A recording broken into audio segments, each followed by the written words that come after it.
നമ്മൾ ഈ അടുത്ത കാലത്ത് കേരളത്തിൽ കണ്ടതാണ് ഒരു തലതിരിഞ്ഞ കുടുംബം എന്ന് പറയുന്നത്. എന്തുകൊണ്ടാണ് തലതിരിഞ്ഞ കുടുംബം എന്ന് പറയുന്നത്? ഒരു പിഞ്ചു കുഞ്ഞിനെ തട്ടിക്കൊണ്ടുപോകുക. അതൊരു വ്യക്തിയല്ല, ഒരു കുടുംബം തന്നെ ഗൂഢാലോചന നടത്തുക. എന്നാൽ നിസാര കുടുംബമല്ല, നല്ല വിദ്യാസമ്പന്നരായിട്ടുള്ള കുടുംബം, അത്യാവശ്യം സാമ്പത്തിക ശേഷിയൊക്കെ ഉണ്ടായിരുന്നൊരു കുടുംബം. പക്ഷേ ഇതിനെന്തുകൊണ്ടാണ് നമ്മൾ തലതിരിഞ്ഞ് എന്ന് പറയുന്നത്? കേരളമെമ്പാടും ചർച്ച ചെയ്തിരുന്നൊരു കാലമാണ് ഈ തലതിരിഞ്ഞ കുടുംബത്തെക്കുറിച്ചെന്നുള്ള. ഒരു കുടുംബത്തിൽ ഒരുപക്ഷെ ഒരു വ്യക്തിയൊക്കെ തലതിരിഞ്ഞിട്ട് നടക്കും.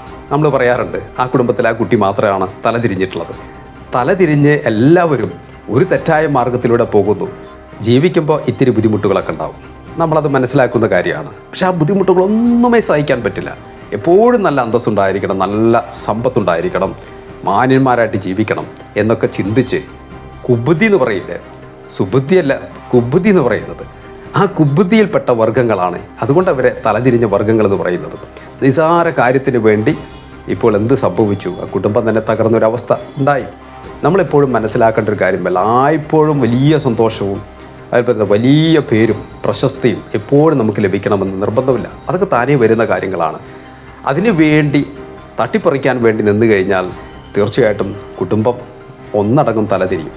എന്നാൽ ഒന്നടങ്കം തലതിരിഞ്ഞു കഴിഞ്ഞാലും നമുക്കറിയാവുന്നതാണ്, 3 പേരും ഒത്തൊരുമിച്ചുകൊണ്ട് ഭാര്യയും ഭർത്താവും മകളും അച്ഛനും അമ്മയും മകളും എല്ലാവരും ഒരുപോലെ തരംതിരിഞ്ഞ രീതിയിൽ പ്രവർത്തിക്കാൻ തുടങ്ങിക്കഴിഞ്ഞാൽ ഒന്ന് ആലോചിച്ച് നോക്കൂ, ആരെങ്കിലും ആൾ തിരുത്തിയിരുന്നെങ്കിലും ആ കുടുംബം അത്തരത്തിലുള്ള ഒരു അബദ്ധത്തിൽ ചെന്ന് ചാടുമായിരുന്നില്ല.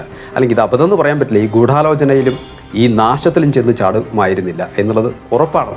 അപ്പോൾ നമ്മൾ ഇവിടെ എല്ലാവർക്കും തലതിരിച്ചിൽ സംഭവിച്ചു, അല്ലെങ്കിൽ എല്ലാ ഒരു കുബുദ്ധി അവരെല്ലാവരെയും ഭരിച്ചു എന്ന് വേണമെങ്കിൽ നമുക്ക് പറയാം. ഒരുപക്ഷെ സമ്പത്ത് തന്നെയായിരിക്കണം, സമ്പത്തിനോടുള്ള ഭ്രമം തന്നെയായിരിക്കണം, അല്ലെങ്കിൽ അമിതമായിട്ടുള്ള അഭിമാനത്തിനുള്ള ഭ്രമം തന്നെയായിരിക്കണം ആ കുടുംബത്തിലേക്ക് നയിച്ചത്. ഫ്രണ്ട്സ്, എൻ്റെ വാക്കുകൾ ചുരുക്കിയാണ്. അടുത്ത പോലത്തെ വീഡിയോ നമുക്ക് വീണ്ടും കാണാം. Thank you.